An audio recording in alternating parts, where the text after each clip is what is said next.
ថ្ងៃនេះពេលបងបានជួបអូនក្តីសុខបងចេញពីរឿងស្នេហាមើលមួយផ្លេតចិត្តក៏ស្រស់ថ្លាតែដួងចង់អោស្នេហ៍មិនអោយរបត់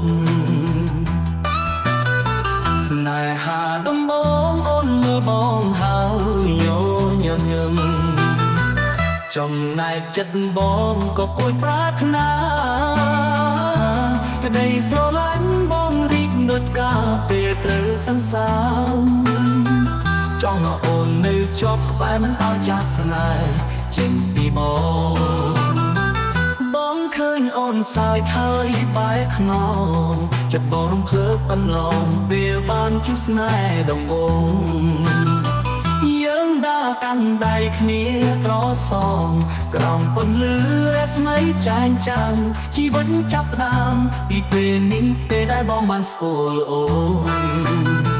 ស្នេហាដំបងអូនមើលបងហើយញញឹម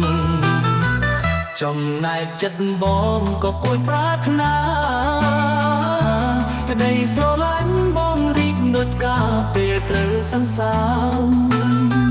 ចង់ឲ្យអូននៅជាប់ក្បែរមិនឲ្យចាស់ស្នេហ៍ចេញពីបងឃើញអូនសើចហើយបែកខ្នងចិត្តបងរំភើបបន្លំពេលបានជួបស្នេហ៍ដំបូងយើងដើរកាន់ដៃគ្នាត្រសងក្រោមពន្លឺរស្មីចែងចាំងជីវិតចាប់ផ្ដើមពីពេលនេះពេលដែលបងបានស្គាល់អូនស្នេហាដំបូងដូចជារឿងនិទានថ្ងៃណាក៏នឹកនឹកអូនគ្រប់ពេលបងស្រឡាញ់អូនដោយចិត្តស្មោះសរសូមអូនកុំបែរបាយចិត្តពីបងព្រោះបងស្រឡាញ់អូនចេញពីចិត្តស្មោះសរបងចង់ប្រាប់ថាអូនថានឹងគ្រប់ពេលបងចង់បានអូនមកក្បែរក្នុងពេលនេះបើនេះជាស្នេហាសូមឲ្យនឹងបំណងសូមឲ្យវាជាស្នេហាទឹកគេជារៀងរហូត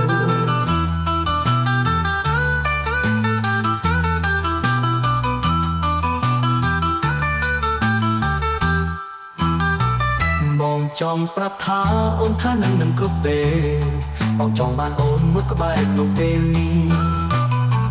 បើនេះជាស្នេហាសូមឲ្យនឹងបំណងសូមឲ្យវាជាស្នេហាទឹកគេជារៀងរហូត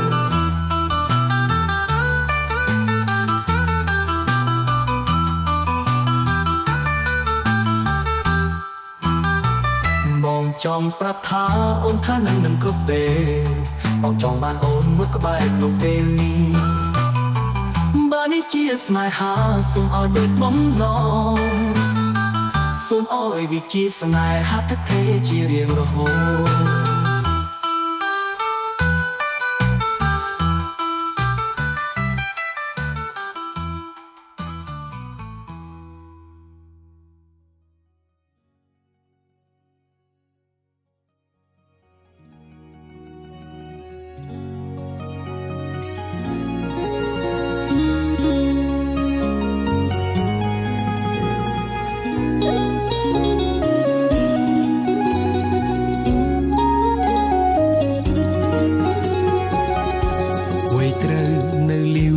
ប្រហែលខ្ញុំសុំបិទឆាកត្រឹមនេះដោយសារតែឥឡូវខ្ញុំជួបនារីត្រូវកាន់ដៃរួមផ្លូវកំដរទោះបីជាមានគេប្រាប់រឿងអតីតអ៊ូអាប់នឹងជាមនុស្សល្អមិនល្អបច្ចុប្បន្នខ្ញុំសាងស្នេហ៍ស្មោះសរមិនស្ដាយក្រោយឡើយដែលខ្ញុំរៀបការកូនក្រមុំបងអើយកូនក្រមុំបងអើយអូនគ្រាន់តែជាមនុស្សស្រីម្នាក់ដែលសាមញ្ញធម្មតាពេលសំទិញផ្ទឹមឬចម្រៀងចងដៃពីរស់ណាស់ហេតុអ្វីបែរជាហូរទឹកនេត្រា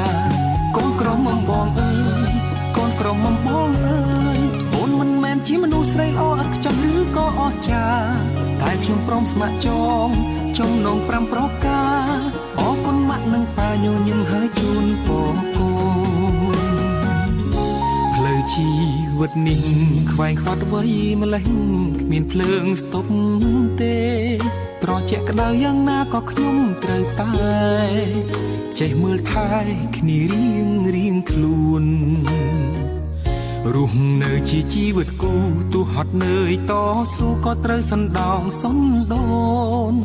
ថែរក្សាគ្នារហូតដល់កូនគឺចិត្តមិនអាចផ្លាស់ប្ដូរឡើយណា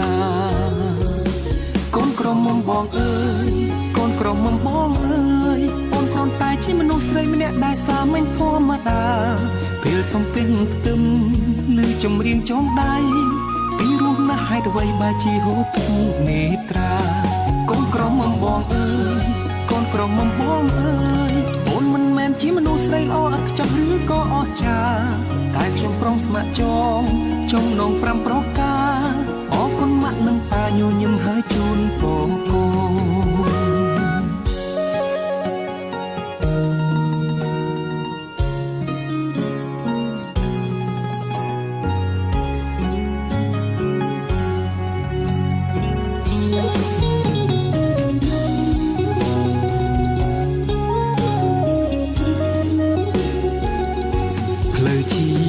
នេះខ្វែងខ្វាត់វ័យម្លេះគ្មានភ្លើងស្ទប់ទេត្រជាក់ក្តៅយ៉ាងណាក៏ខ្ញុំត្រូវតែចេះមើលថែគ្នារៀងខ្លួនរស់នៅជាជីវិតគូទោះហត់នឿយតស៊ូក៏ត្រូវសណ្ដោងសំដូនថែរក្សាគ្នារហូតដល់កូនគឺចិត្តមិនអាចផ្លាស់ប្ដូរឡើយណាកូនក្រមុំបងអើយកូនក្រមុំបងអើយអូនគ្រាន់តែជាមនុស្សស្រីម្នាក់ដែលសាមញ្ញធម្មតាពេលសំពេញផ្ទឹមឬចម្រៀងចងដៃពីរស់ណាស់ហេតុអ្វីបើជាហូតនេត្រាកូនក្រមុំបងអើយកូនក្រមុំបងអើយអូនមិនមែនជាមនុស្សស្រីល្អឥតខ្ចោះឬក៏អស្ចារ្យតែខ្ញុំព្រមស្ម័គ្រចង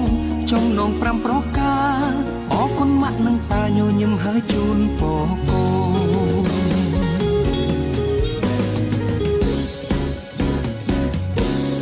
កូនក្រមុំបងអើយកូនក្រមុំបងអើយអូនគ្រាន់តែជាមនុស្សស្រីម្នាក់ដែលសាមញ្ញធម្មតាពេលសំពេញផ្ទឹមឬចម្រៀងចងដៃពីរស់ណាស់ហេតុអ្វីបើជាហូតនេត្រាកូនក្រមុំបងអើយកូនក្រមុំបងអើយអូនមិនមែនជាមនុស្សស្រីល្អឥតខ្ចោះឬក៏អស្ចារ្យតែខ្ញុំព្រមស្ម័គ្រចងចំណង5ប្រការអរគុណម៉ាក់និងប៉ាញញឹមហើយជូនពរកូន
đại diện nhà trai giới thiệu đến thăm gia đình nợ nhà gái và sau đó có một số lễ vật để dâng lên tổ tiên chúng ta mở để chụp hình nghe rồi nhìn thấy nè 1, 2, 3 ông đại diện xin chân thành cảm ơn gia đình ông Trần Văn Cường do bà Trần Thị Kiều ông Màu xã Tân Phú thành phố Cần Thơ cùng với bà con thanh thiếu niên đến tận gia đình để giúp đỡ để dâng lên cái danh lễ Trần Văn Tiệp là đứa nam thay mặt gia đình xin thành cảm ơn ơn rất nhiều từ địa diện của đại diện gia đình họ nhà gái, đồng thời cũng đón nhận những cái phần sức lễ đây mang tính chất đặc biệt cho gia đình đôi đôi sống bên nhau trọn đời trăm năm và hạnh phúc.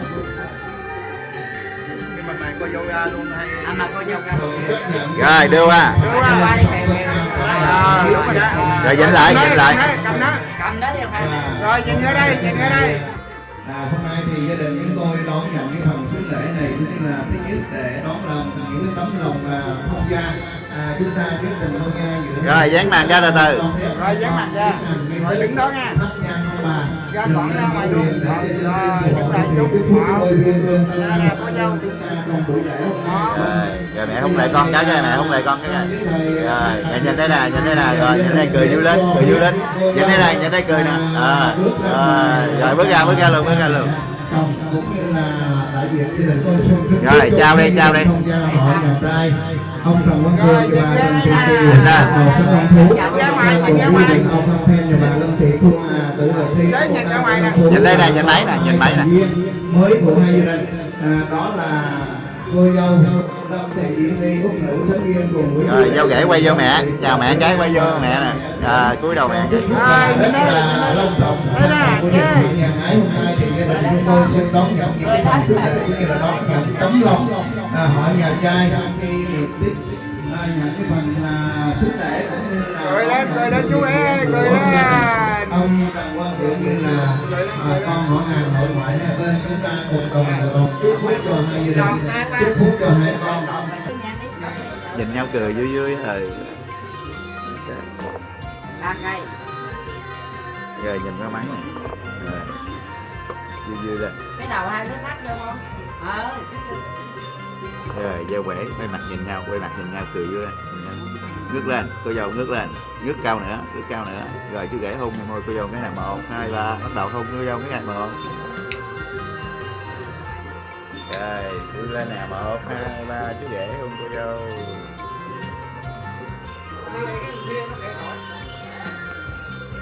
Rồi Tắt vô. Trong đây theo qua đây trung tâm này làm đây vô ta phát dụng của lấy nghĩa là khăn cái người ta không ai như ta làm họ là cô ta thằng ai mà con sót nên thêm khi các bạn để bị thi tập đưa cho người ta đang thi cô ta làm cô có hàng bên một cô khi ai như ta làm họ là cô vô một cô gì cô có về về phần thi các bạn được như là tốt trong trước giờ tốt được nó con thật là ai còn không đủ bên họ nhà gái hôm nay xin dân hương lên trước vụ quyền tổ bàn và hai bên là trình lên vụ quyền trình lên cũng như là cấp một thần linh ban ơn tặng phước cho vô để chúng ta trong buổi ngày hôm nay xuân đây cho bà sa trai cô sa cô sa cho cô sa đi hàng thi bạn đi thi mình có muốn không chụp ta ta không có số tiền mà chụp ta rồi đưa cho anh cầm luôn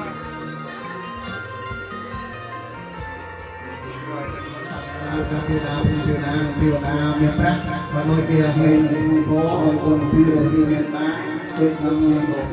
của địa phố về tiếp phúc cho gia chủ hôm nay là cái ngày lễ vui vui của gia đình họ nhà gái và nhà trai họ nhà gái đã đón nhận phần sức lễ cầu mong thành tài của họ về tiếp phúc cho hai con tạm ở trên đồng trọn trọn đời với nhau giờ làm ăn thành tài của họ và hãy chú ý đôi bên thì hai con Lâm thì Diễn Ly Úc Nữ cùng với chú rể Trần Quang Thiệu Kiều Nam xin xứng dân lên dân hương lên cái bàn thờ cổ huyền trên tiên ông bà và ngoại hai bên cầu mong trong bên ông bà có linh thiêng đến đây chúc phúc lành cho đôi duyên ương Tân Lan và Tân Lương chúng con trong buổi lễ vui vui ngày hôm nay được thành vợ các chồng trong trọn đời còn ít bên nhau và làm ăn gia đình phát tài phúc lộc vạn sự như ý muốn của cá bốn cá 2 3 4 rồi hai con cũng kính lên cái gia tiên ông bà bên hỏi nhà gái còn mong 2 tam xã rồi vâng kính thưa đại diện gia đình đồng thời các con cũng trình lên cổ huyền để trình báo hôm nay là cái ngày đại diện giữa gia đình cho nên thay mặt cho người đại diện gia đình hôm nay xin chân thành cảm ơn ông bà cha mẹ họ hàng bên họ nhà trai hôm nay có ông đại diện cũng như là chứng minh trong cái buổi lễ sinh lễ ngày hôm nay thì cho phép họ nhà gái chúng tôi chúng ta xưng lễ để đặt lên bàn thờ và mời quý vị cũng như là nén lại dùng một bữa cơm thân mật cùng với gia đình chúng tôi trong ngày hôm nay. Và chúng ta vẫn còn chương trình đó là chiều mời hai gia đình chúng ta qua đây để lại sư để cho sư cũng như là tụng kinh cầu phúc chúc nhiều cho đôi viên ương Tân Lan và Tân Lương chúng tôi trong ngày hôm nay. Sư lại hỏi sư mới được. Bây giờ chiều nay là bên đây qua là Chỉ dự lễ thôi, dự lễ mà nhỏ mỏ chung vui với gia đình thôi, chứ không có gì hết. Nhưng mà phải qua để mà lại sư cho hai con được làm lễ. Sư lại mời sư chúc phúc cho gia đình. Ngày mai thì giới thiệu hai họ thì phải có mặt rồi. Để mà bữa tiệc đúng cái giờ mà mình uống tay. Em nội của gia đình thì hôm nay là hai con xin được ra mắt rồi đón và mời ông ngoại ông nội cùng ở đến đây để dùng một bữa cơm cùng với gia đình hai con. Rồi, hai con đang đến theo người Khmer và đây là cái tập lễ của người dân tộc Khmer rất vui đón nhận của bà con họ hàng người dân hai con.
Đôi viên ương Tân Lan và Tân Lương cùng với gia đình để chúng ta tiến hành nghi thức quy y Phật pháp tang cũng như là dự giới trong cái ngày hôm nay. Xin Trần Ngọc kính mời.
Thì trong cái nội dung của buổi lễ hôm nay đó là lễ chúng ta thỉnh các vị sư đến đây để mà tụng kinh cầu phúc chúc duyên cho Tân Lan, Trần Quang Tiệp và Tân Lương, Lâm Thị Diễm My trong cái buổi lễ vô duyên của hai gia đình ông Lâm Phen và bà Lâm Thị. Đây là cái tục lệ mà ông bà chúng chúng ta hồi xưa để lại. Thứ nhất là để các con trọng lễ tam bảo, Phật bảo, Pháp bảo và Tăng bảo. Thì các con nên nhớ là Đức Phật là đấng giác ngộ mình độ đời thoát khỏi tuổi sinh lâu đời, từ bi trí tuệ rạng đời, thầy ba cõi trời thứ hai. Pháp là phương thuốc diệu thay, chữa lành bệnh khổ bao loài chúng sinh, như vậy phần sáng của linh sai được ra khỏi minh đô mà. Tăng là bậc chân tu, biết đời việc mộng giả từ ra đi, thống dùng trí tuệ từ bi độ đời thoát khỏi tâm sinh khổ sầu. Và tiếp theo đó là các con nhớ về cái quy y xong thì chúng ta giữ giới. Đừng có cho mỏi lớn. Sai Baratang Prodhamang Galang Bupante Madipiyaya Sapasang Panti Santi Yasa Papaya Vinaya Saya Baratang Prodhamang Galang Bupante Madipiyaya Sapasang Panti Santi Yasa Paruka Vinaya Saya Baratang Nam mô Thầy Sa Bồ Tát Saranang Kê Cha Bê Thom Mang Saranang Kê Cha Bê Sang Khang Saranang Kê Cha Bê Tô Tê Yam Bê Bồ Sang Saranang Kê Cha Bê Tô Tê Yam Bê Thom Mang Saranang Kê Cha Bê Tô Tê Yam Bê Sang Khang Saranang Kê Cha Bê Tô Tê Yam Bê Bồ Thang Saranang Kê Cha Bê Tô Tê Yam Bê Thom Mang Saranang Kê Cha Bê Tô Tê Yam Bê Sang Khang Saranang Kê Cha Vi Sa Bồ Thê Nga Tha Vi Sang Chát Vi Tát Sang Chát Sa Sa Kê Pai Chát Sa Sa Sa Sa Na Na Mi Sa Sa Tha Vi Sa Bát Đà Vi Sa Đà Đà Tế Vi Đà Chỉ Cầm Lang Khai Sa Đà Đà Ba Mai Trôi Mô Sa Ba Ri Sa Ba Ri Va Đà Sa Tha Vi Sa Bát Đà Vi Ma Ca Se Bồ Tê Vi Đà Chỉ Cầm Lang Khai Ma Ca Se Bồ Ba Mai Trôi Mô Sa Ba Ri Sa Ba Ri Va Đà Sa Tha Vi Sa Bát Đà Vi Mẹ Phật Lắc Quân Tê Vi Đà Chỉ Cầm Lang Khai Mẹ Phật Lắc Quân Ba Mai Trôi Mô Ba Ri Sa Ba Ri Va Đà Sa Tha Vi Sa Bát Đà Vi Chu Thâu Tê Vi Đà Chỉ Cầm Lang Khai Chung Châu Ba Mai Trôi Mô Thầy Tê Vi Đà Chỉ Cầm Lang Khai Chung Ma Sang Ba Mai Trôi Mô Sa Ba Ri Sa Ba Ri Va Đà Sa Tha Vi Sa Bát Đà Vi Ma Tê Vi Đà Chỉ Cầm Lang Khai Chung Ma Ba Mai Trôi Mô Sa Ba Ri Sa Ba Ri Va Đà Sa Tha Vi Sa Bát Đà Vi Bồ Ca Tê Vi Đà Chỉ Cầm Lang Khai Bồ Ca Ba Mai Trôi Mô Ba Ri Sa Ba Ri Va Đà Tê Tê Ba Ca Ca Tô Sa Phật Ye Nai Cha Sa Pa Ro Ca Ve Ra Ta Sa Pe Sa Ta Ba Va Cha Ta Sa Pa Te Khe Nai Ca Ya Can Mang Bia Cha Can Mang Pa Te Khe Nai Ma No Can Mang Pa Nai Pi Te Pa Te Khe Nai Pa Te Khe Nai Để Ca Twa Ni La Pan To Te Pa Te Khe Nai Sa Pa Bồ Tê No Pi Ve Na Sa Pa Ta La Pa Ta Ca Sa Re Pa Ta Ca Ya Sa Pa Ta Ca Pa La Pa Ta Ca Va Na Va Ta Ca Sa Va Ta Ca An To Sa Pa Te Tha Ca Ra Ka Re Ye Ve Re So Ka Sa Ta Ja Pa Ta Vi A Ni Ca An Ta Ra Ya Pi Pe Na San Ta Ja De Cha Sa Trước cha mẹ đôi bên để có vị sư tăng chứng minh. Thì hôm nay các con chắp tay lại thì kính thưa hai gia đình, ông Lâm Phen và bà Lâm Thị Thu Hà, tự là khi là song thân của cô dâu Lâm Thị. Các vị sư tăng đến từ chỗ Túc Trai thì hai con hành lễ trước cha mẹ đôi bên để xin phép cha mẹ cho phép hai con được thành vợ thành chồng. Từ giờ phút này là cái ngày mà hai con được bắt tay nhau bước vào sang gia đình của bên họ nhà gái và họ nhà trai để cùng nhau tổ chức làm lễ. Cho nên xin thưa cha mẹ đôi bên, nếu như sao trước kia hai con có làm gì không đúng đối với gia đình, rất mong gia đình bỏ qua để cho hai con được thành tâm thành ý bắt tay nhau tạo xây dựng tổ ấm gia đình. Cho nên hôm nay thì thay mặt cho đại diện của buổi lễ thì chúng tôi xin là chân thành cũng như là cho các con cũng như là sám hối nếu như là trước kia các con có làm gì không đúng đối với cha mẹ đôi bên, thì rất mong hai gia đình chúng ta bỏ qua cho. Và kế tiếp đó là chúng ta chấp nhận cho phép hai con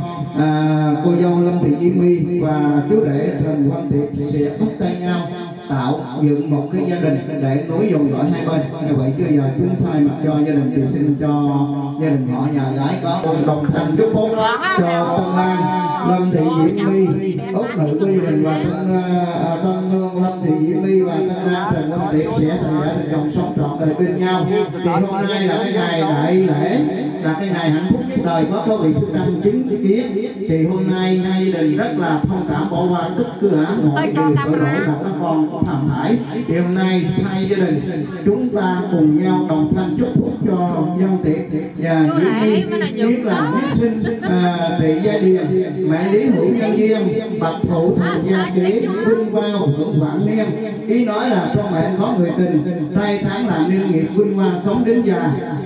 Ngũ niên tiếng khúc rung truyền hòa bất lạc không, nam nhân ý thực hảo, nữ nhân mệnh bất hung. Ý nói là 50 năm các con sẽ giàu kho bạc, ruộng lúa có đầy đồng, đàn ông ý thực tốt, đàn bà cũng có con. Hôm nay hai gia đình và cũng như hai cha mẹ rất là vui sau khi thấy các con đã lớn khôn và trở thành thanh thiếu niên tuấn tú đẹp trai đẹp gái. Và hôm nay có sự chứng kiến của hai gia đình cha mẹ rất là vui, chúc phúc cho các con mãi mãi thành vợ thành chồng sống bên nhau trọn đời trọn kiếp trong năm hạnh phúc. Chồng nói vợ nghe, vợ nói chồng nghe, hai người không gây gỗ. Bắt đầu từ giờ phút hôm nay Diễm My và Văn Tiệp sẽ cùng nhau bắt tay nhau để tạo xây dựng hạnh phúc gia đình, là gương soi sáng cho hai gia đình. Vậy chúng tôi thay mặt cho gia đình xin chân thành cảm ơn và xin chúc cho hai cháu dồi dào sức khỏe, làm ăn thì phát tài hoặc vạn sự như ý. Và xin chân thành cảm ơn và gia đình họ cha đây. Rồi cảm ơn cha mẹ đã tạo điều kiện cho phép hai con được thành đôi vợ chồng. Rồi đã hai cha mẹ. Rồi tiếp tục rồi xin cảm ơn gia đình, rồi xin cảm ơn các vị sư tăng đến từ chùa Tùng Rai của chúng ta hãy các vị sư luôn ha. Ông tâm an thi lâu an thi hang pa tha pang sung ren thep nang tuan thế yo kali ta tu so pon tho kama tu tang ma mang on ta mang ti na wan tia han tho mai ja tu vi tham marang tam me yo kali ta tu so tham mo kama tu tang ma mang kim chạy rồi tên chạy rồi có om rồi yang chân chân con salam bang mang data prang jereyang ngamakaye na viacha manosa tatase sakatang data sanino antheye jasata asanino katang ponya phalang mai hang sapi piati bhavan tote ye katang soveti tang tanang ponya phalang metayung sapi lokam hata jiwantahara. Và quy y Phật pháp tham của hai cháu trong ngày hôm nay xin kính chúc cho toàn thể gia đình chúng ta cũng như là nội ngoại hai bên có mặt trong buổi lễ ngày hôm nay, cũng như là dồi dào sức khỏe, an khang thịnh vượng, làm ăn sẽ gặp nhiều điều may mắn trong năm mới 2026. Và chúc cho quý vị, nhất là hai thông gia chúng ta có hai thành viên mới để cùng nhau chúc phúc cho hai cháu thì mãi mãi thành vợ chồng sống bên nhau trọn đời trọn kiếp. Xin chân thành cảm ơn hai gia đình. Hãy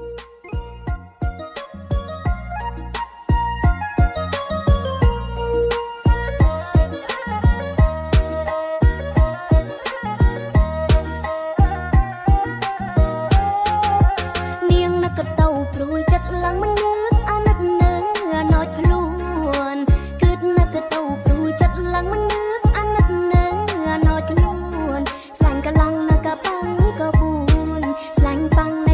Mì Gõ để không bỏ lỡ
nhiều cái tiểu học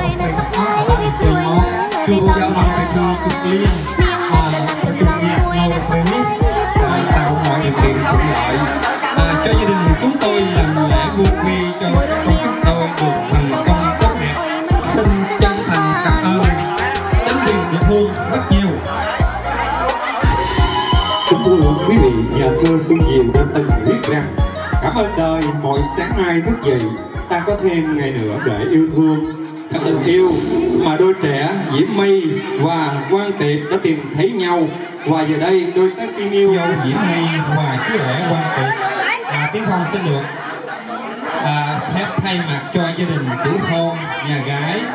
xin chân thành cảm ơn đến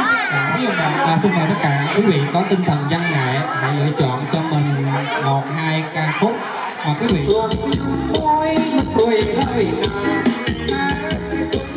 bằng viên là đọc rai bần tỏ ông pi bật nhằm bàn chọn ngày đi bạc nhiều bạn lắm á.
xin được cùng duyên ở duyên ấy không biết là duyên nó còn cùng ắt và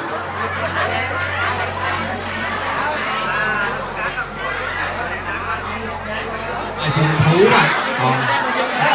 thú này thì nói là còn anh yêu ngày hôm nay tiếp tục chương trình.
ដល់ជីដូនជីតាលោកមេបាចែកឋានរបស់យើងរួចស្រេចហើយនឹងរៀបធ្វើនៅពិធីជួយអំបោះចំដៃឲ្យលោកយាយលោកតាអ្នកមានឪពុកម្ដាយ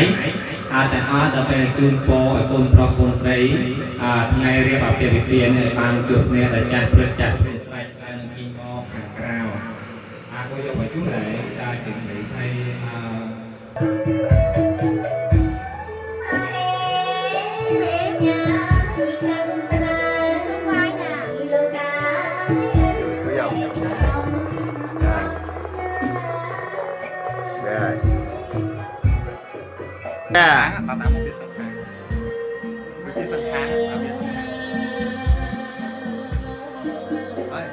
Rồi bước ra từ từ. Rồi bước ra luôn. Rồi được chưa? Rồi. Đứng lại. Quay ra.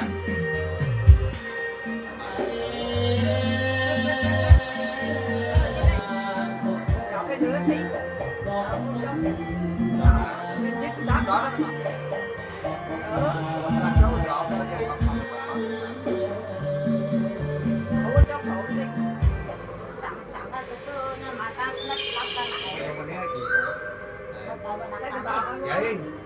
Cái cả mũi đào tôi lấy cho mũi đào tôi lấy. Đấy chưa?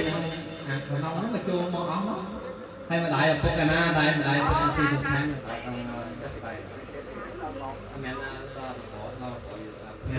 Chàng viên ai dùng viên hay là đọc thì còn lại ná còn men sẽ đi xong sẽ đi cùng rơn âm thật xa rồi xin nhật bán với tụi nó con bảo ná còn đây liệt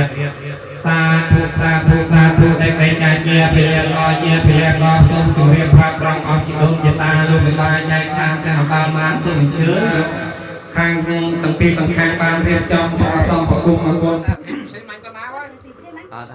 xa thu xung chồng riêng áo chị đông chị ta luôn 13 chạy khang tên cùng tư chồng non mình con tầm nó để ban bạc bay chạy khang tàu du hay cây cu so mây thời gian mây nên xung mình chứa luôn mong tận tua gió bia trong lần lòng cho nguyên luôn căng cường lực rây tần thể kêu mấy xuống dưới luôn một tận tua gió nó mà hộp xa thời gian xa tay ngon đi hỏi bán chụp đẹp nia tàu hoa សំណានសានថ្វាយថ្វាយទឹកក្នុងចំណែករបស់គ្រួសារបានរៀបសពកដាក់ដល់តម្កល់ចំពោះពុកហើយសូមអញ្ជើញមកទទួលយកឲ្យបានគ្រប់គ្នាដកហងchúng con xin kính khẩn cầu nguyện đến các bậc tiền bối của huyện Thất Tảo nội ngoại hai bên đến từ hai gia đình đến đây để dường mong khổ của họ độ trì cho hai cháu của mình làm lễ quy ngày hôm nay được thành công tốt đẹp mỹ mãn rồi tung con ở cái bà tu viện tung con đây nhà tiền liền ở đây nhà tôi luôn coi cái khăn vai sự chỉ luôn một người cho xe soi ban kim linh coi cô bé chúng ta để coi trái khăn từ lúc mang băng bạch trái thán tôi lưu hạt đây rồi môi từ bên tàu nô thay đi đây rồi chữ luôn một người vô nó một anh em của nhà ra prai sang hết sẽ thoại bài tập nó chụp mấy rồi chữ luôn một người vô xe soi ban kim linh coi cô bé coi cô bên tham cân cơ của huyện Thất Tảo nói ngoại hai bên đến từ hai gia đình đó lưng kỳ luôn vậy ta luôn về bài trái khăn là luôn ban từ tua xe soi rồi trai coi cô hỏi con cho con cho con trai đăng ký con nó xa thô đây đây cha che bây giờ từng rằng bằng bậc vai to rồi chơi nốt một tờ quân do xem soi ban bên hai bên ngày hôm nay hai cháu của mình đã làm lễ thành thân đã dân đến đây đi dân ngày hôm nay thành công tốt đẹp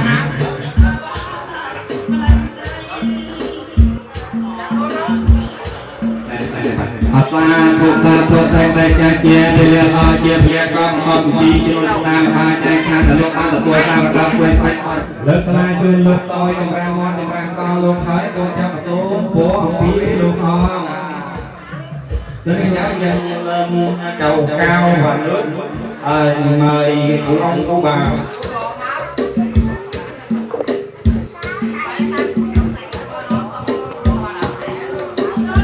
rồi ban từ tua sai soi rồi để sai sai sông lục về rồi ôi pua sao sao tụi cam tao con treo thì ban nó cảnh viên bao viên viên cha kim ngay đây ăn trai đây nên sai soi bao rồi mang cái sân ban nó sẽ cây soi sẽ bị đàn rong xin miền ban tôi có thể bờ tôi tôiประกาศเลยยูวันนั้นสงครามพลัง phải ghi vậy cả nó mới tầm lớn អរហតោសមាសម្ពុទ្ធៈការសាស្ត្រមកកម្មពីយ៉ាងទីខាងយ៉ាងពេលសត្យយ៉ាងការសាស្ត្រកម្មពីយ៉ាងសិទ្ធិ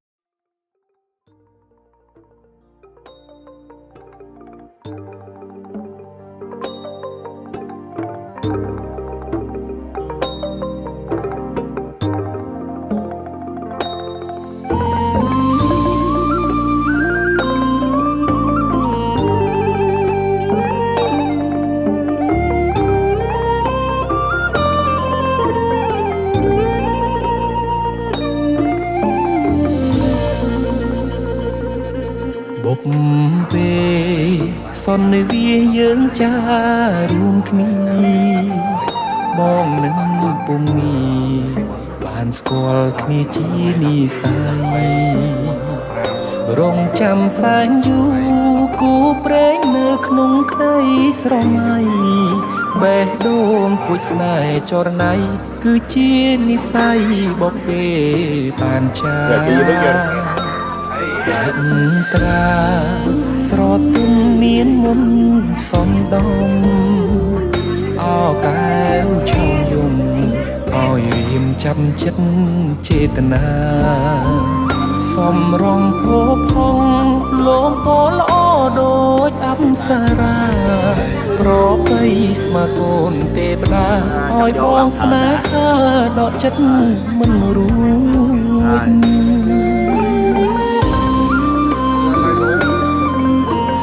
chú rể mời rượu cha mẹ nè chú rể mời cha ម្ចាស់បេះដូងអូនអើយបងស្រឡាញ់ចិត្តនេះអិនលៀងគឺនាងដែលបងប្រាថ្នាទុកជាគូគប់រួមនិស័យកាយខ្នើយវាសនាតាអូនមេត្តាសន្តោកង្រណាព្រមនាងនេះទេអារម្មណ៍ស្និទ្ធស្នាលខ្លាចជាស្នេហា Dạ lên cô dâu dạ lên cô dâu ជីវ៉ាពេលអូននៅគិត chỉ tay vô បែកគេ បេះដូងដឹងច្បាស់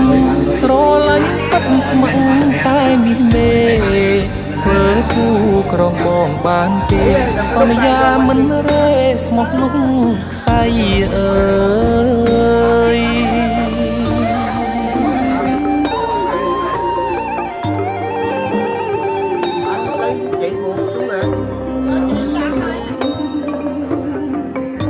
Rồi, sao nhầm nhầm tiếng, nhầm lại chú rể cười vui vui lên con. Rồi.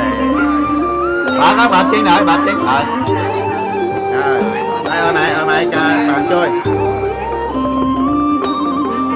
Bạn nó bật vô đó. Bật chơi sửa lại. Bữa đi học nè. Bữa nè, bữa nè. Ơi, bông sro là nhiên. Chất ni ấn yên cứ niềng đại bông tra rồi vô ghế mời gụi tục chia cú cốt nhìn lên em vui nhìn lên nè rồi hai chồng bụng ly nè hai chồng bụng ly cái này 100% này đông căng ra na prok miệng mi tê rom sụp na khai chi sme ha ប្រច័ន្ទជីវ៉ាពេលអូននៅគិតក្បែរគេបេះដូងដឹងច្បាស់ស្រឡាញ់បាត់ស្ម័គ្រតែនេះទេធ្វើគូក្រងបងបានទេសន្យាមិនរេស្មោះលុងខ្សែអើយ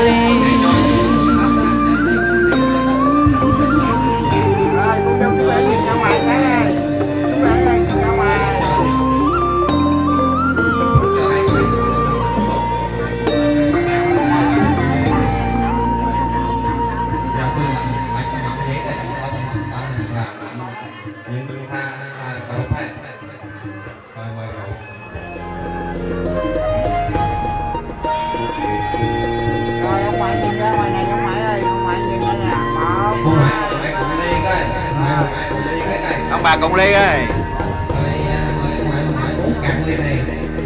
រូបកូនសំណាងជាងគេបានកូននីសាជាប្រពន្ធកូនថ្ងៃនេះរំភើបកន្លងចង្វាក់បេះដូងលត់ខំធម្មតា កូនសំណាងជាងគេព្រោះតែថ្ងៃនេះទទួលបានការស្លាសំដូចសេចក្តីប្រាថ្នាក៏បានរៀបការជាមួយនឹងគ្នាមនុស្សដែលកូនពេញចិត្តសូមអរគុណនិស័យដែលជួយដឹកដៃឲ្យកូនជួបចិន សូមអរគុណព្រមលេខិតប្រស្នេហាបិណ្ឌដល់កូនទាំងទ្វេ ថ្ងៃរៀបការសន្យានឹងមេដីធ្វើឲ្យកូនមានក្តីសុខជាងគេសូមសន្យាតើកូនទាំងពីរមិនបែកគ្នាទេមិនចប់ក្តីស្នេហ៍ក្បែរគ្នារៀងរហូត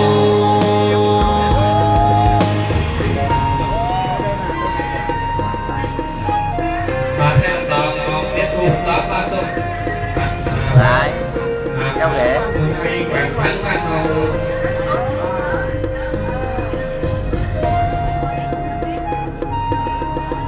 rồi anh chị nhìn ra đây cái nha cô Châu ơi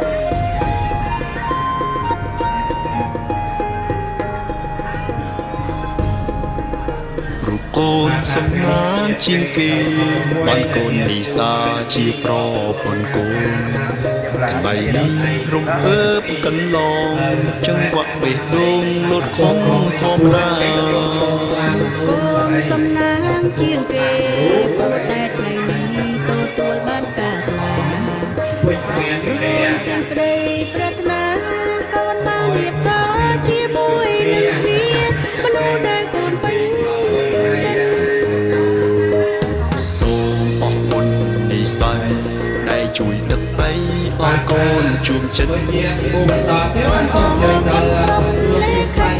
ប្រស្នេហាបិណ្ឌដល់កូនទាំងទ្វេ ថ្ងៃរៀបកា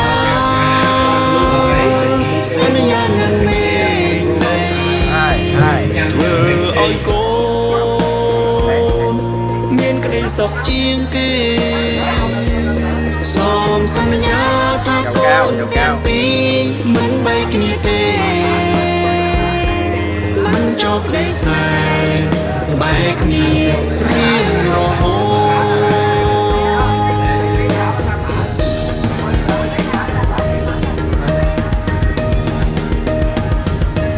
ថ្ងៃរៀបការសន្យានឹងមេដីធ្វើឲ្យកូនមានក្តីសុខជាងគេសូមសន្យាថាកូនទាំងពីរមិនបែកគ្នាទេមិនចោលក្តីស្នេហ៍បែកគ្នារៀងរហូត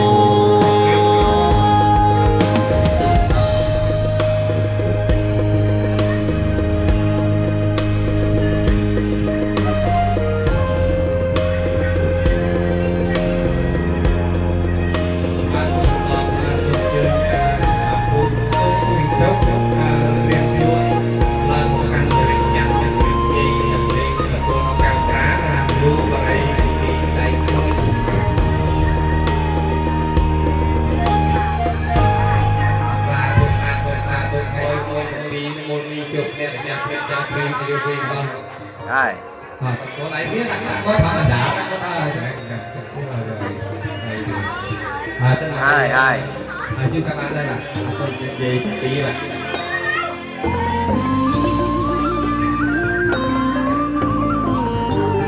Rồi, chặt tay cái đầu lại vào các bạn cái.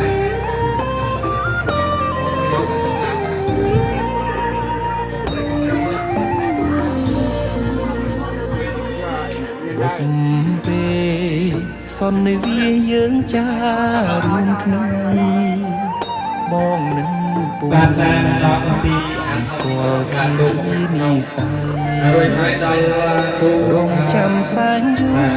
cố break mơ khung khơi srom mai bè đôn cụt lại cho này cứ chia ni say bọc bê bàn cha hiện tra sọt tung miên muôn son ao cao trong dùng ao yên chăm chất chế na xóm rong phố phong lốm bó lõ đôi áp xa ra pro bay mà cồn tê ra oi bong snai ha đọ chất mình ruột lấy hộp đỏ đỏ ra cũng được.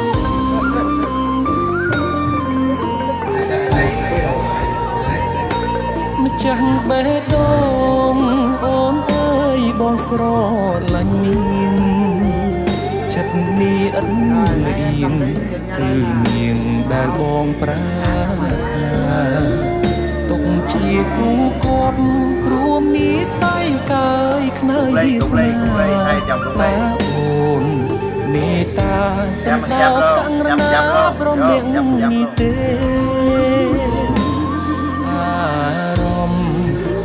ស្នាលខ្លាយជាស្នេហារចាញ់ជីវ៉ាពេលអូននៅគិតក្បែរគេបេះដូងដឹងច្បាស់ស្រឡាញ់ពិតស្ម័គ្រតែមាសមេធ្វើគូក្រងបងបានទេសន្យាមិនរេស្មោះលុះខ្សែអើយcô một toán ba sân chơi toàn là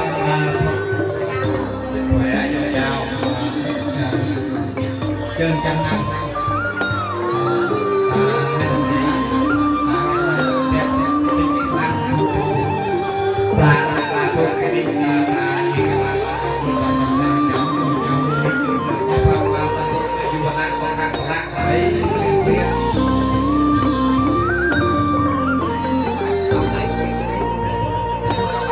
chẳng bé đông ôn ơi bong sro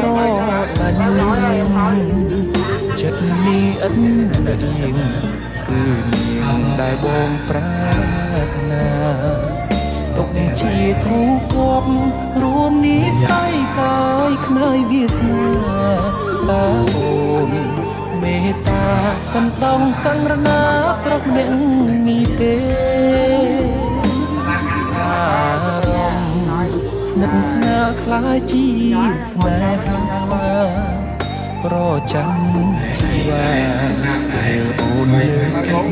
ក្បែរគេបេះដូងដឹងច្បាស់ស្រឡាញ់មិនស្មឹងតែមានមេធ្វើគូក្រងបងបានទេសន្យាមិនរេស្មោះលុំខ្សែ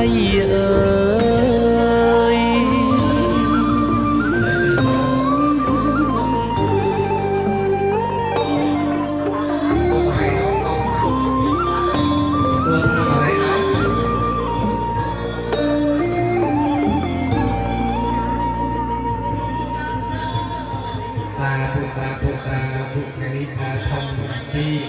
បានឡើងមកគុំមកចាប់ដៃឲ្យមួយសូមមួយនេះគឺនៅចាស់ព្រះចាស់ព្រះយុវវ័យដល់យល់100ឆ្នាំប្រតិបត្តិតាមព្រឹត្តិការណ៍យុវណៈ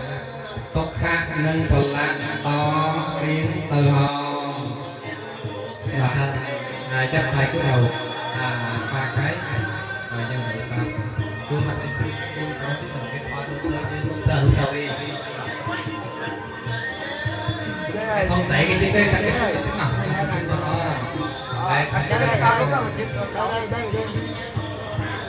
là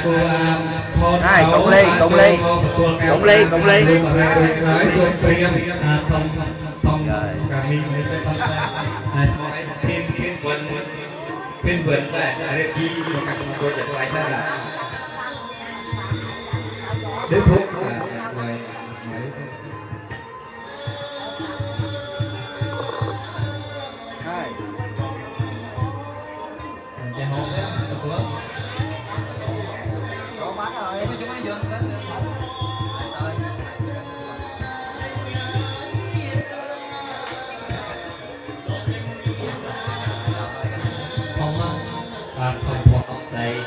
là ngọc trong tay hay môi ở đây xuống ngồi cô mi bạn cô mi cho nó sang con cô rẻ cho ta có chú rẻ mà học cái con mà tôi chơi cũng chơi đuôi đầu đi ngồi sang đó con tới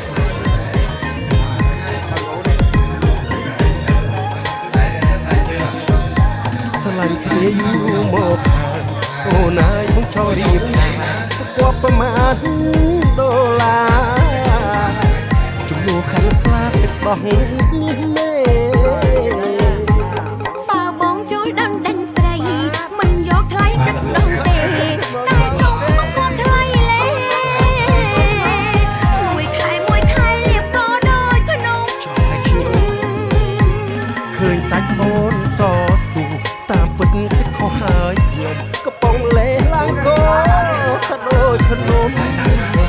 យហើយខ្ញុំក្រដោយសាលេមិនទាន់ខ្លាំងជាប្តីធំរអ៊ូសឹងរំកាញ់ឆេអញ្ចឹងមិនបាច់កើតទេឲ្យមាសមេក្រដោយសារ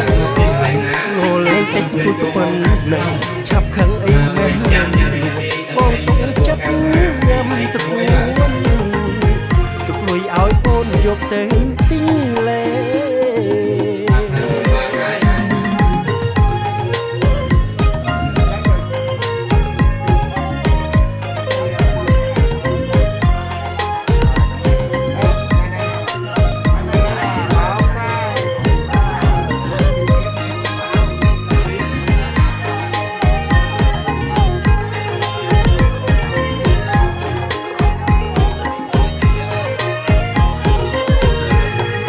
គ្នាយូរមកហើយអូនហើយចង់រៀបការក៏ប្រមាណដុល្លារជំនួសខាងស្លាទឹកដោះបើបងជួយដឹងដេញស្រីមិនយកថ្លៃទឹកដងទេតែសុំមកគាត់ថ្លៃលេមួយខែលៀបក៏ដូចក្នុងឃើញសាច់អូនសស្គូតាមពិតគិតខុសហើយខ្ញុំកំពុងលេឡើងកោថាដូចភ្នំរលាយហើយខ្ញុំក្រដោយសាមិនទាន់ខ្លាំងជាប្តីធំរអ៊ូសឹងរាប់កាញ់ឆេអញ្ចឹង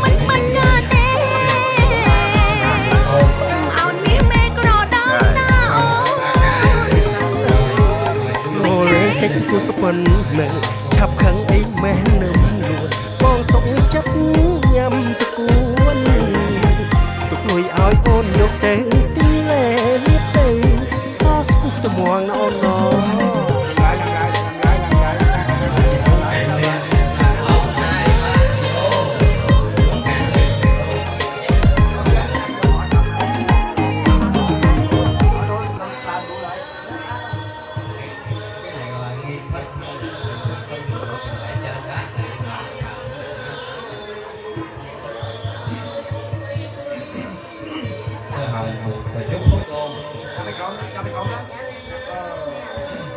ngày hôm nay cô cậu sẽ lên đây dùng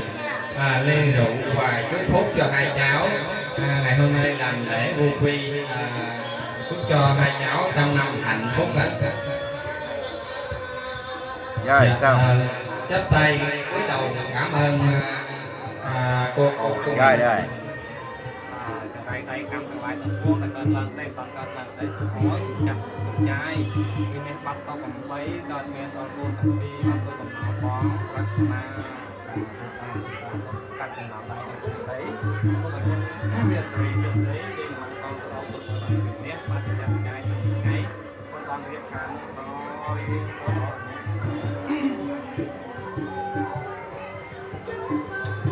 con hướngคุณจันทราบาสมมาตลอดตลอดคนพร้อมคนใส่กลุ่มสามีผู้เกียรติเลือกเสรีเลือกเรานะโมตัสสะภะคะวะโตอะระหะโตสัมมาสัมพุทธัสสะนะโมตัสสะภะคะวะโตอะระหะโตสัมมาสัมพุทธัสสะโมบริสุทธิ์โมตัสสะไทยสัตตะเทวะมนุสานัง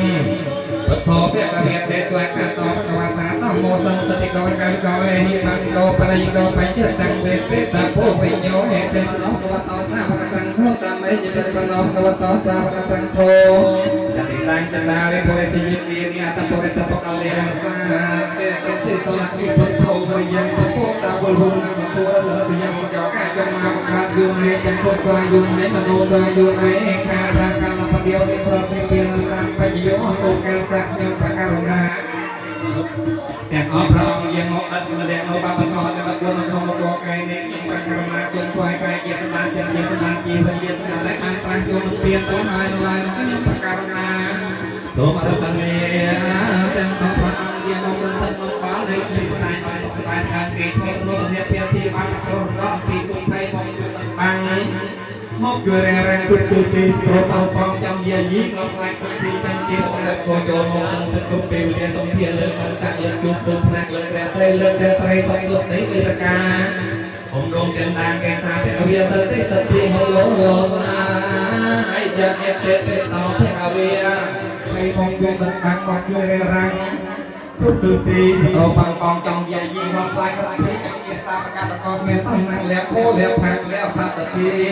จำรันหยดสักไก่ตายสมเลิกแร่ใส่เลิกแร่ใส่สมสุดในปีพระกาอุดมจันทร์แกสาเพชรเวียสติสติโหโลโลสวาหายยักษ์เอเตเปสองแท็กเอาเวียยุทธลอกเอาทางโรงแสงมีมีวรกายจอกอทีวีเกียรติศักดิ์ใส่มีดีตาเพียรซาขมายนี่ก็คือโดนโปรโมทบางเราbây giờ chú để lấy sao chia bát cho một nhom sốt sốt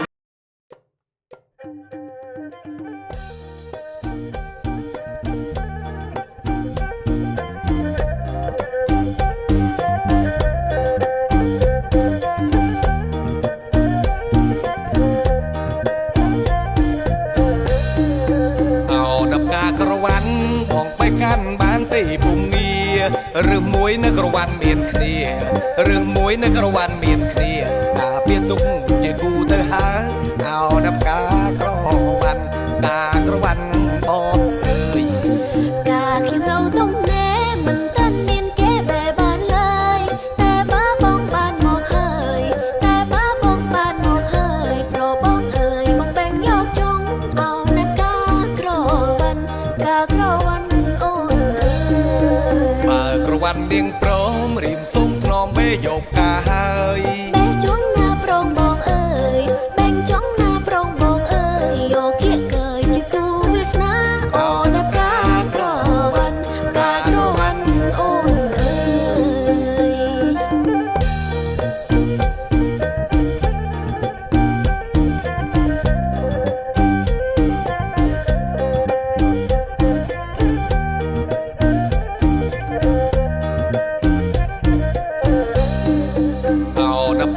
វ៉ាន់បងបែកកាន់បានទីពុំងាររឿងមួយនៅក្រវ៉ាន់មានគ្នារឿងមួយនៅក្រវ៉ាន់មានគ្នាតាពៀទុកជាគូទៅហើយអោដាប់ការក្រវ៉ាន់តាក្រវ៉ាន់បងអើយកាខ្ញុំនៅទុំណែមិនតាន់មានគេបែបានឡើយតែបាបងបានមកហើយតែបាបងបានមកហើយប្របងអើយមកបែងយកជុំអោដាប់ការក្រវ៉ាន់អូនអើយបើក្រវ៉ាន់នាងព្រមរៀមសុំផ្នំបេយកការហើយបែងជុំណាប្រងបងអើយបែងជុំណាប្រងបងអើយយកគៀកកើជាគូវាសនាអូនដាប់ការក្រវ៉ាន់អូនអើយ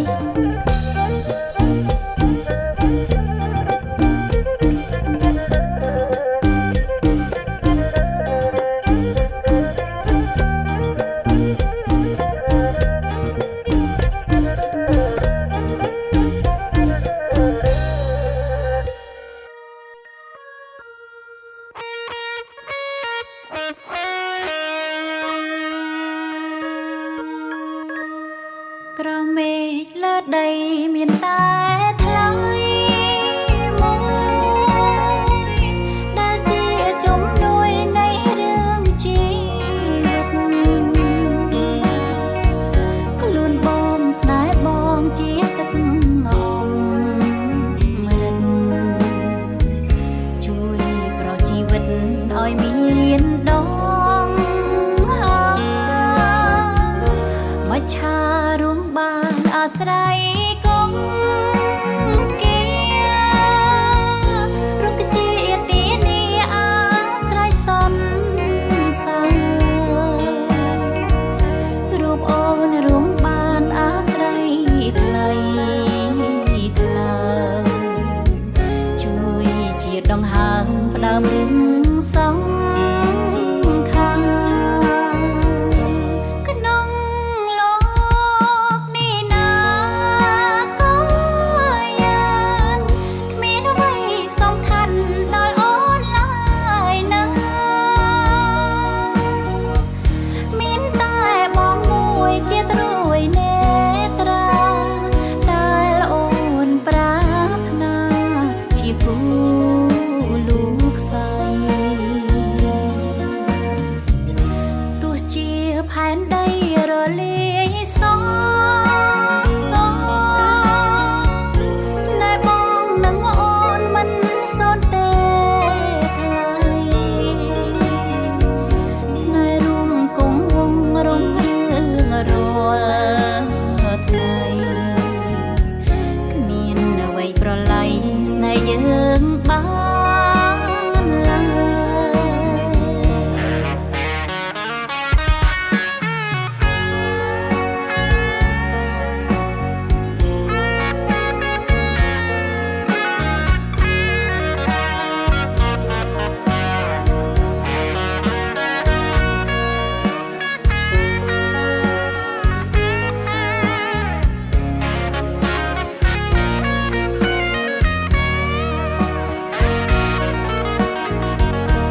ក្នុងលោកនេះណា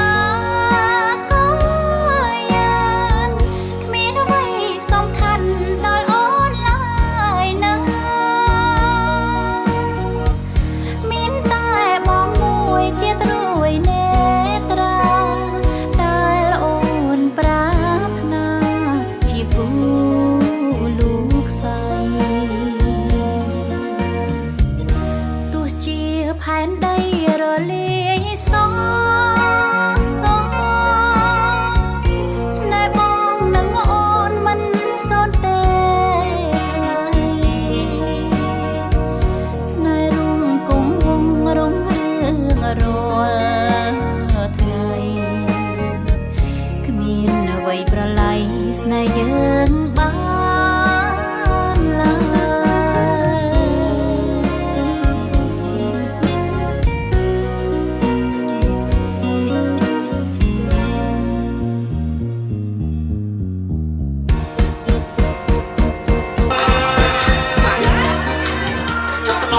បានយល់ក្នុងបាត់ដំបង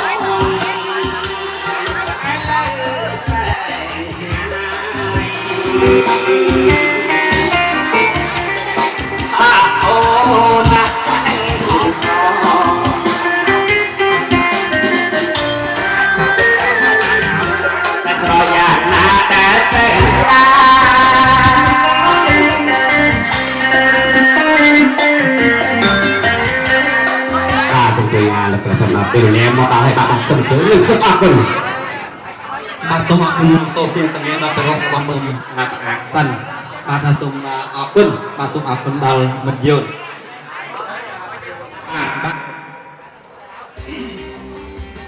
បាទថ្ងៃនេះត្រូវនឹងថ្ងៃអាទិត្យ9កើតខែបោះឆ្នាំអាសាញ់សប្បស័កពុទ្ធសករាជឆ្នាំ2569ត្រូវនៅថ្ងៃទី28ខែធ្នូឆ្នាំ2025ខ្ញុំបានក៏សូមជូនពរបវរសួស្តីជាយៈមង្គលវិបុលសុខគ្រប់ប្រការជូនមានដល់លោកលោកស្រីនាងកញ្ញាប្រិយមិត្តពុទ្ធមិត្តយុវនារីទាំងអស់ដែលបានអញ្ជើញមកចូលរួមក្នុងពិធីជប់លៀងអាពាហ៍ពិពាហ៍នៅថ្ងៃនេះជួបតែសេចក្តីសុខសេចក្តីចម្រើនរកស៊ីមានបានសុខភាពបរិបូរណ៍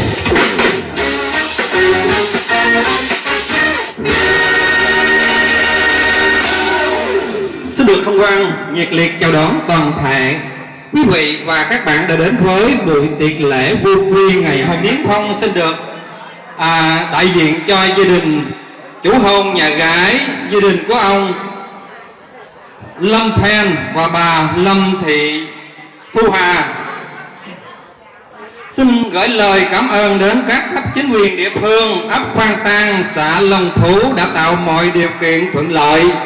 cho gia đình chúng tôi làm lễ vô quy cho các con chúng tôi được thành công tốt đẹp. Hai gia đình chúng tôi xin chân thành cảm ơn các cấp chính quyền rất nhiều.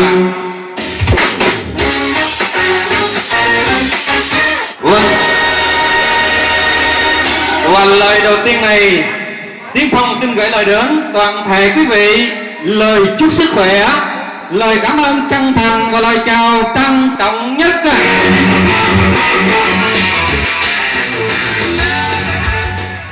Kính thưa quý vị, ngày vui tôi có đôi câu chúc cho hai họ bền lâu muôn đời, chúc cho quý vị khách mời vui tươi hạnh phúc, cuộc đời an khang, tương lai no ấm giàu sang, công danh sự nghiệp vững vàng đi lên. Chúc cho dâu rể ấm lòng, sớm sinh quý tử, con rồng cháu tiên.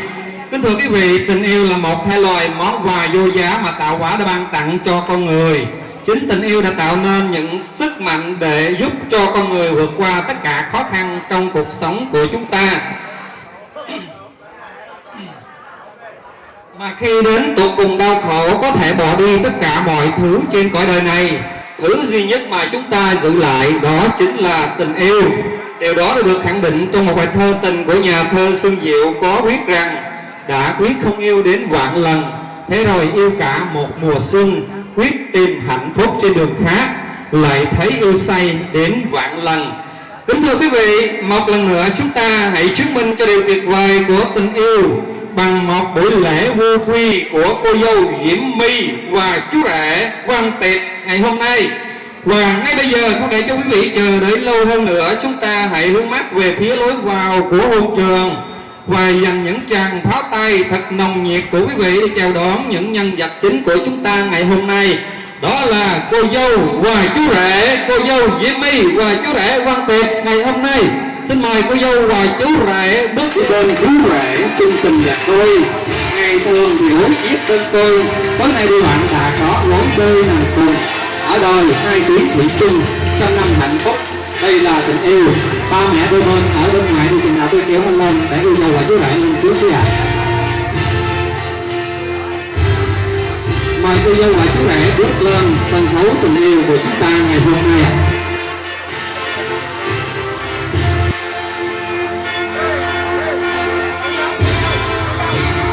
Ba mẹ từ từ đi ba mẹ.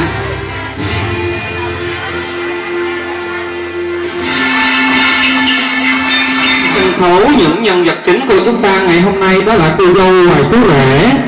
Còn bây giờ những nhân vật không thể thiếu và cũng là rất quan trọng cho buổi lễ ngày hôm nay. Xin phép được mà trân trọng kính mời đại diện thông gia hai họ về phía gia đình họ nhà gái Xin kính mời ông Lâm Phen và bà Lâm Thị Thu Hà bước lên rạp lễ.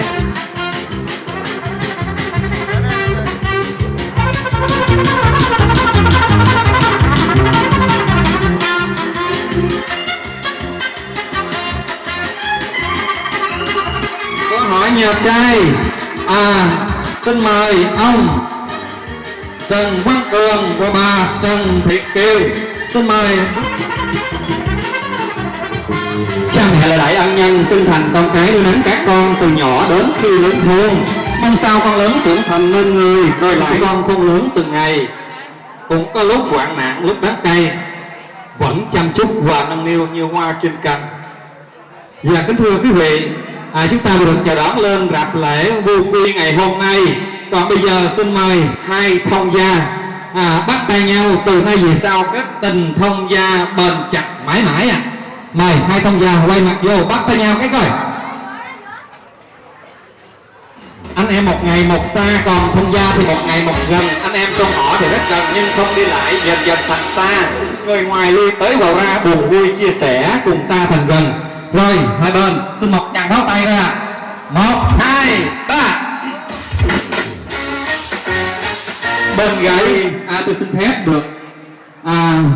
giới thiệu gia đình thông gia bốn họ trong buổi lễ ngày hôm nay. Về phía gia đình của gia đình họ nhà gái có ông và bà Trần Thị Kiều, ấp 1 xã Long Phú, thành phố Cần Thơ. 1, 2, 3. Xin mời vỗ tay 1, 2, 3. 1, 2, 3. Rót 6 ly trước nha. Rót 6 ly trước nha. Nghiêng đầu vô nhau. Rót 6 ly này trước rồi.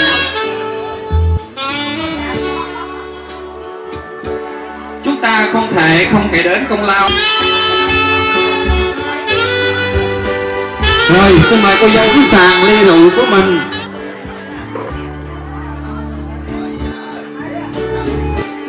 Rồi tiếp tục đi. Rồi cầm cho ba mẹ cầm ra uống nha. Rồi còn quý vị trên sân khấu lúc này chúng tôi đã thấy cô dâu và chú rể mời ba mẹ. Xin mời cô dâu và xin mời ba mẹ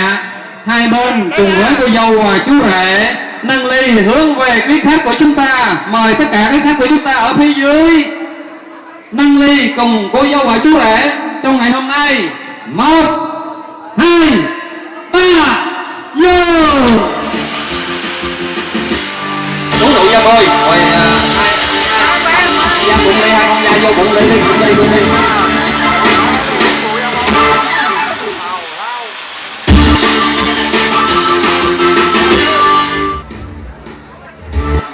Cô dâu khoan uống chú rể. Chú làm lại. Rồi bắt đầu. Rồi câu tay vô. Vô.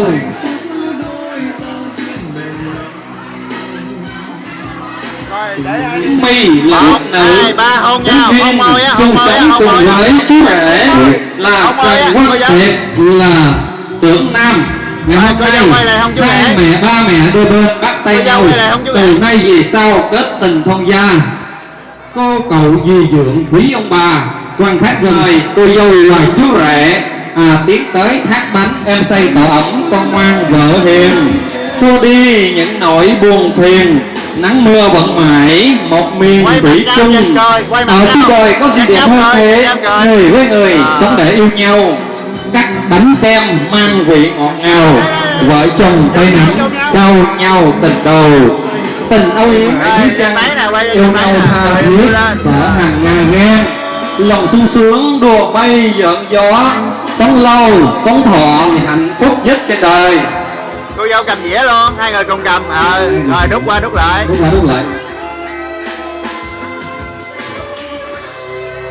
Kính thưa quý vị, đại buổi tiệc lễ vô quy ngày hôm nay được vui vẻ và ấm áp với chúng tôi để chương trình được diễn ra thành công tốt đẹp Còn bây giờ cô dâu và chú rể đã kết thúc buổi lễ ngày hôm nay.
ថ្ងៃគ្រប់